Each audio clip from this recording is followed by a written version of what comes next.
everybody, it's Jennifer from One Tired Mama. I've been trying to go live for days. I decided, you know what, I'm going to try to make a video. I have a few minutes, it's been crazy here.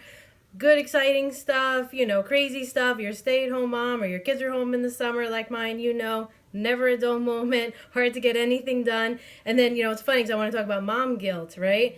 And then everything's been crazy. And then I'm like, oh my gosh, it's like my test, right? Because am I going to feel guilty for, choosing myself or even something as silly as making this video? No, I don't feel guilty. They can live without me for 5 minutes, right? So, of course, I just want to start with, I'm not an expert. I've just been a mom for 25 years. I have 7 kids. I have a granddaughter. And I've just experienced a lot of different things over the years. And, of course, mom guilt's one of them. Let me know in the comments. Feel some mom guilt sometimes? Yes, I know I have. I'm really talking about not like major stuff, life sometimes. We look back in hindsight and you might feel a little guilt. I'm talking about more of like the day-to-day guilt where you're always putting your kids' needs first. You don't get to do anything you want to do. You're giving them a bite of your sandwich, your last cookie. Kids, they're just kids. They take. And you know what? We don't need to feel guilty about doing for us and refilling our cup and saying no. And it's okay if your kid's not happy or you put yourself first for a change. It's all good stuff. So I wanted to free you from that, especially that little guilt about not putting your needs on your priority list. I mean, I know it's hard. I'm there all the time.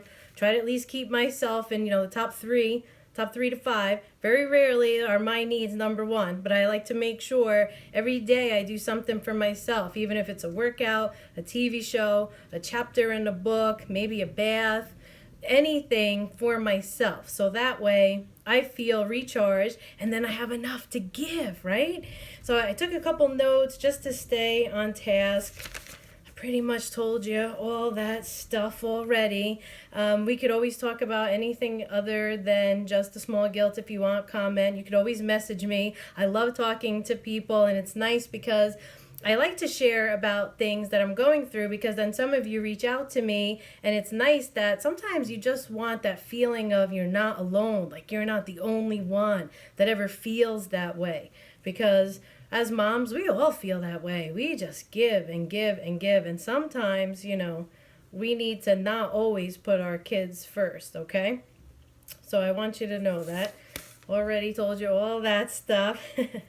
So some of the things, like don't even make anything like a guilt trip for yourself. I yelled too much. I didn't take the kids somewhere. I didn't say the right things. I had no patience today. It's okay. It's just a day or a bad moment or a bad hour. I know, especially for me in the summer, I would drive myself crazy with the mom guilt because sometimes, the kids all day long, from my granddaughter to the littles to the teenagers, then my adult children have things going on, and everybody just wants me all the time. And it's not that, I don't love it. Of course I love it. But I'm allowed to be like, whoa, okay, mom needs a breather. I'm allowed, I'm allowed to choose me and put myself first, And then I guess really the biggest other thing that I wanted to mention, I didn't know if you guys could let me know in the comments if you'd be interested in even me going further into detail, is because when I talk about putting the kids first, I know you hear a lot about that all the time, and there's lots of memes and all that kind of stuff. And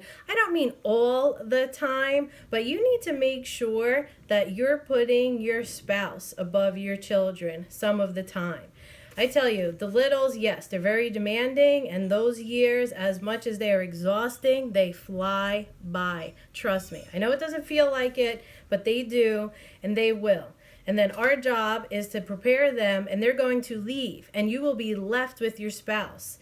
I'm married 26 years now, as you know, and I can honestly say I still love my husband. I like him. We still have fun together. We're always Rob and Jen and this problem, and we're together and this. And if we're kind of disagreeing on something where the kids are concerned, we take it in private, and we always show a united front. You need to protect your marriage. If you're interested in, making a marriage talk, or you'd like me to tell you some things about that, that would be great. But for today, stop feeling guilty. No mom guilt. I hope you had a great Monday.